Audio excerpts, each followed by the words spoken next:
হিজামা হলো জটিল রোগের সহজ সমাধান। মাথা ব্যথা, চুল পড়া, বাত ব্যথা, হাঁটুর ব্যথা, কোমর ব্যথা, ইউরিক অ্যাসিড, ঠান্ডা ও অ্যালার্জি সহ হাজারো রোগ ও জীবাণুর হাত থেকে রক্ষা পাওয়ার সহজ চিকিৎসা হিজামা করুন। হিজামা হলো বিজ্ঞানসম্মত সুন্নতে চিকিৎসা ব্যবস্থা যা প্রায় সকল রোগের জন্য উপকারী। হিজামার মাধ্যমে আমরা শরীরের নির্দিষ্ট পয়েন্ট থেকে টক্সিন বের করে বডি ডিটক্স করে থাকি। এতে ইনস্ট্যান্ট ব্লাড সার্কুলেশন বৃদ্ধি পেয়ে বডি অ্যাক্টিভ হয়। আধুনিক পরিভাষায় কাপিং থেরাপি নামের চিকিৎসা পদ্ধতিকে আরবিতে বলা হয় হিজামা। এটি রাসূল সাল্লাল্লাহু আলাইহি ওয়াসাল্লাম বর্ণিত ও নির্দেশিত একটি চিকিৎসা ব্যবস্থা।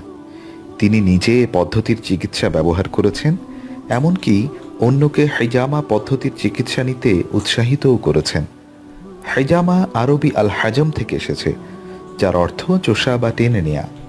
এই প্রক্রিয়ায় সূচের মাধ্যমে নেগেটিভ প্রেশার দিয়ে নিস্তেজ প্রবাহহীন দূষিত রক্ত বা টক্সিন বের করে আনা হয়।